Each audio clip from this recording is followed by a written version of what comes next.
Hello everyone and welcome to another video. Today we are going to take a closer look at a handheld console that is not only unique, but in my opinion, timeless. It has an iconic clamshell design and offers a very unique screen to really immerse you in your games. I am of course talking about the Nintendo 3DS. Enjoy!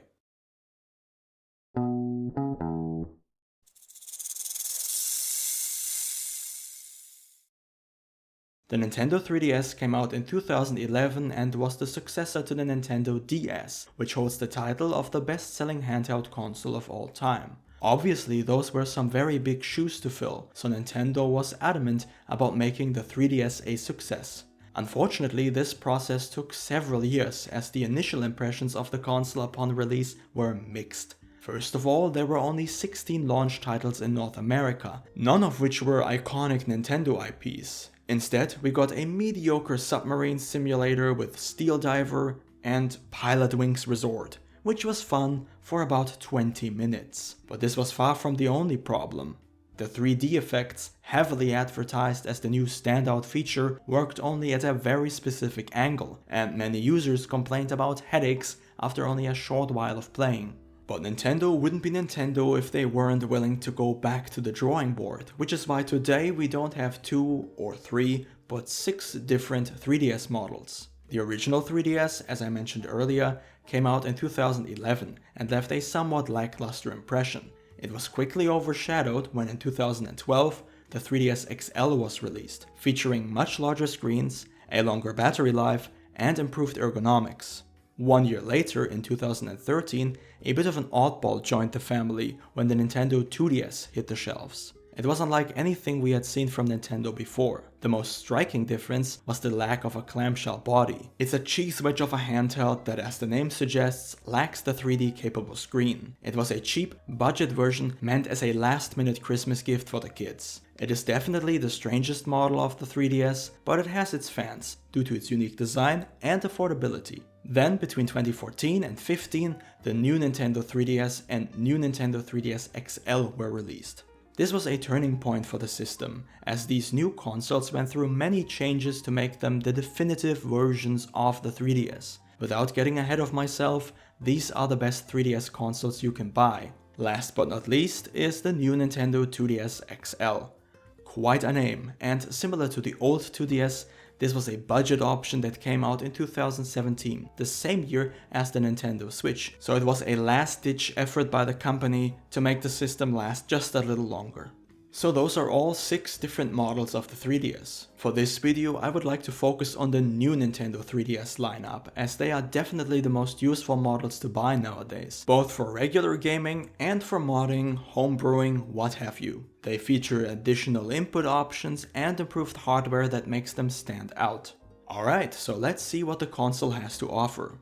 We have 2 screens, the bottom one is a touch screen and the top one is the iconic 3D screen that requires no 3D glasses to function. As this is a new Nintendo 3DS, it also makes use of eye tracking to make the effect a lot more enjoyable and even a little less headache inducing. However, if you're still uncomfortable with the effect, you can simply adjust or turn it off entirely with a slider. There are 4 shoulder buttons on the back of the system, whereas the original only had 2. We have the usual suspects, a D-pad and 4 face buttons. A circle pad, which is essentially a flat analog stick. And on the new 3DS, also a complementary C-stick, which is supposed to take the place of a second circle pad.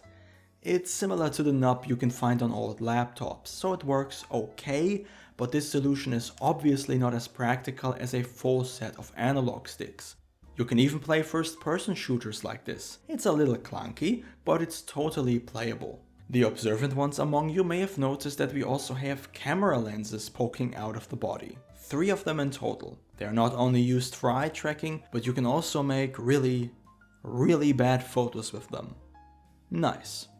Overall, I really like the button layout and feel of the system. It truly was a worthy successor to the DS, even though it took a few revisions to get there. And like any good successor, this one is also backwards compatible, allowing you to play both DS and 3DS games via the cartridge slot. Even the cartridges themselves are very similar. The only noticeable differences are the colors and the little hook on the 3DS cartridges, which is supposed to prevent people from trying to shove them into a regular DS. I'm sure that didn't stop some from trying anyway. Without further ado, let's talk about the meat and bones of every console, the games. The 3DS is one of the last handhelds that had a unique, specialized lineup of games. Nowadays, handhelds are expected to play the same stuff as PCs and home consoles, which is awesome, don't get me wrong. However, I cannot deny that the handheld specific games that came out during the DS and 3DS eras had a special charm that is hard, if not impossible, to create nowadays. Here are some of my personal favorites. Ever Oasis is an action RPG with some town building mechanics similar to what you would see in Animal Crossing. It came out very late in the console's life cycle and is often overlooked as a result. The visuals are gorgeous and the gameplay is exciting, and I cannot recommend it enough. I already made a comparison to Animal Crossing, so it's only fair I shout it out as well. Animal Crossing's New Leaf is, in my eyes, the best game in the series. I am aware of New Horizons on the Switch, but this one captures the spirit a lot better in my eyes. There's a lot of content here, perfectly spread out so you never get bored. The mechanics where you play as the mayor of the village and the character interactions are just plain old fun. If a warm blanket on a winter day could be a video game, this might be it. Metroid Samus Returns is a Metroidvania-style platformer and a remake of the second Metroid game. I'm pleased to say that in the last couple of years, Metroid made a victorious return back into the zeitgeist thanks to Metroid Dread, and the more recent announcement of Metroid Prime 4. But this game on the 3DS is an absolute must, even nowadays. It was developed by the same team behind Metroid Dread, so if you already played that one, going back to Samus Returns is going to feel really welcoming to you.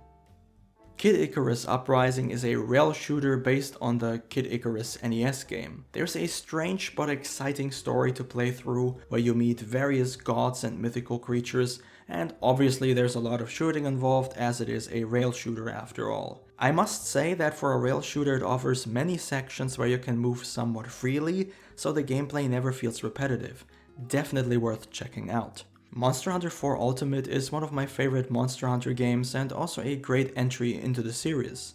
For those not familiar, Monster Hunter is a very popular action RPG franchise where the gameplay loop consists of hunting and killing monsters so you can harvest their materials and create armor and weapons that in turn help you to hunt and kill bigger, scarier monsters. The gameplay loop is quite addictive and the games usually have enough content to last you hundreds of hours. It's also a beautiful looking game considering its age, and I like to come back to it from time to time. If there's only one game I could recommend for the 3DS, even though there are dozens and dozens of fantastic games on it, I would opt for Super Mario 3D Land. Yes, there's a remake on the Switch for the game, but it lacks the 3D effects.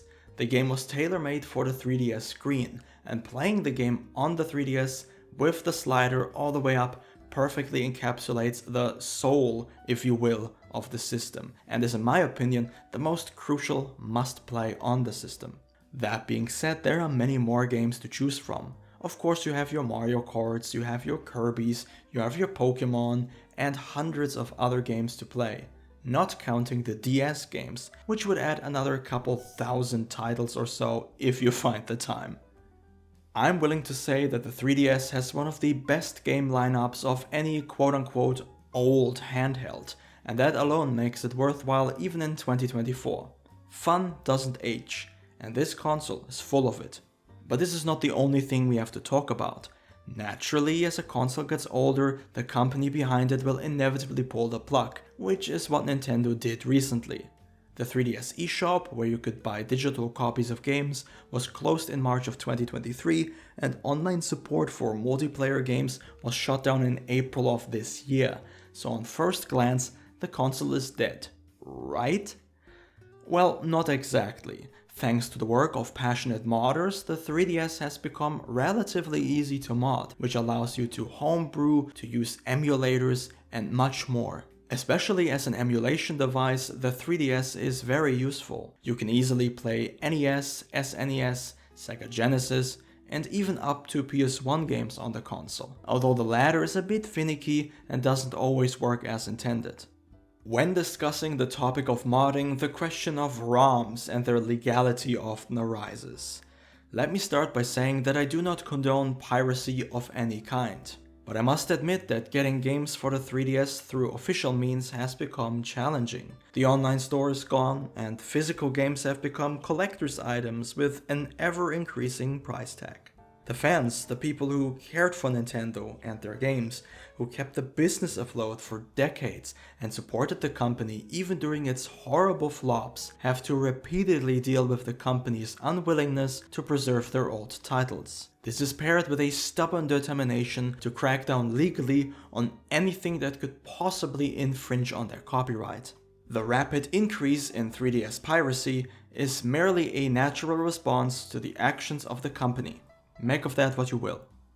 For those of you who have only gotten interested in the 3DS after it was discontinued in 2020, you might wonder where to buy one nowadays. One way I purchase a lot of older consoles and games is on flea markets, where you can get some fantastic deals sometimes. If that is not an option, there's always eBay or Facebook Marketplace. Depending on where you live, prices may vary, but you should be able to pick up a new 3DS model for under 200 euros in good condition. If you are on a tight budget, the most bang for your buck is probably the 2DS. You would be missing out on the additional buttons and improved hardware, but other than that it plays 3DS games and can be easily found for under 100 euros.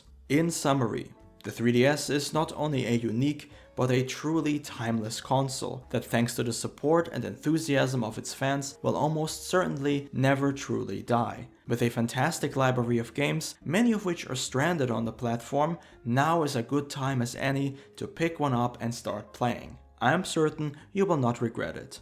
But that's it on my part. If you have any questions or simply want to share your opinion, please leave a comment below. Thank you all very much for watching, and of course, have a wonderful day.